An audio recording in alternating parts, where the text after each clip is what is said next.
neighborhood of Lincolnville in St. Augustine, Florida, is a National Historic District. Before the Civil War, Lincolnville was essentially a cluster of plantations with a few houses.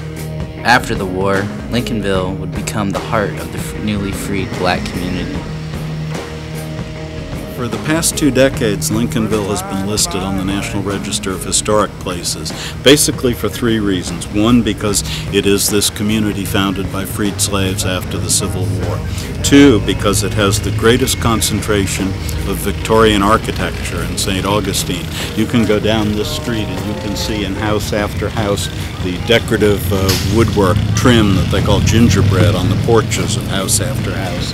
And 3rd, because it was the launching place for civil rights demonstrations that changed America in the 1960s. One unique thing about Lincolnville at the time were, while it's always been an integrated community, but what you also had was a solid black community of families, of husband and wives, of mothers and fathers, primarily somewhat large families. Many of them had anywhere from 3 to 6 kids, and that's why as you go through the neighborhood, you'll see quite a few of the Victorian-style 2-story structures because they needed the rooms. City Sprout is a grassroots movement to generate ideas, organize people and action plans to implement food and gardening programs throughout the neighborhoods of St. Augustine. All right. So that it gets used. Well, should we quit playing around and get to work? Or? Yeah, let's go ahead and...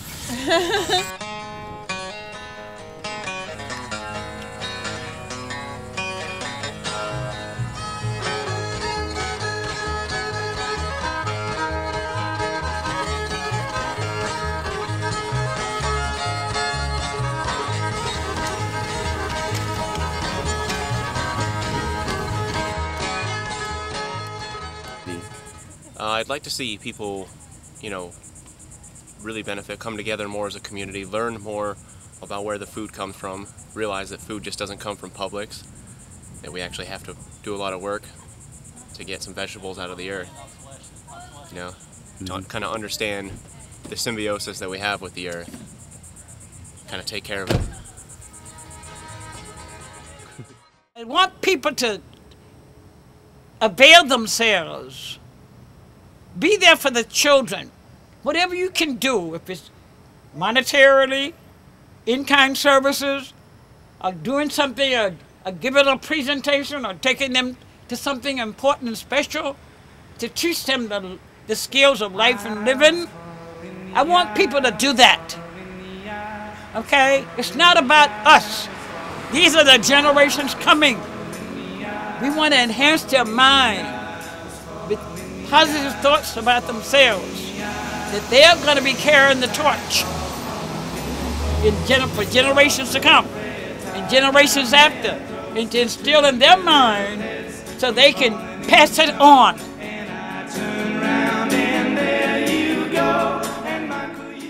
These programs will increase our community sustainability and will promote social interaction between neighbors.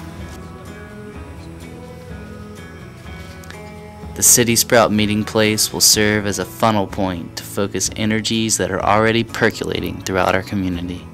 Barn, we're calling it the tool barn now. Tool barn. It has their own garden box. We'll have a spot where they can, keep their own tools so they don't have to keep bringing it to and from their home in the neighborhood.